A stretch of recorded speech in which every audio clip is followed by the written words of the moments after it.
In this section, we're going to discuss some methods you can use in dealing with tough customers. I'm Pam Unruh on behalf of Expert Village. Now, as we talk about rewarding great customer service, a lot of companies already have in place incentive or reward programs.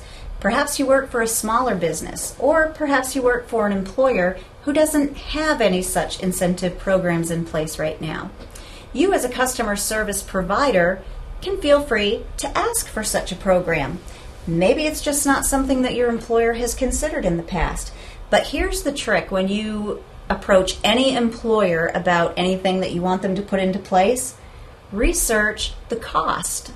Now, anything that costs very little or is free is going to be much more appealing to your employer. Don't go to your employer and say, hey, how about the person who sounds the best on the phone gets a cruise to the Bahamas? No one's going to go for that. You have to be realistic.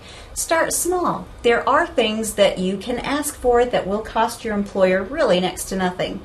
Go to your employer with suggestions that perhaps you can have an extra hour for lunch one day a week. Maybe you can get half a day off with pay. Or maybe you can get an extra day that you can use as an unexcused absence.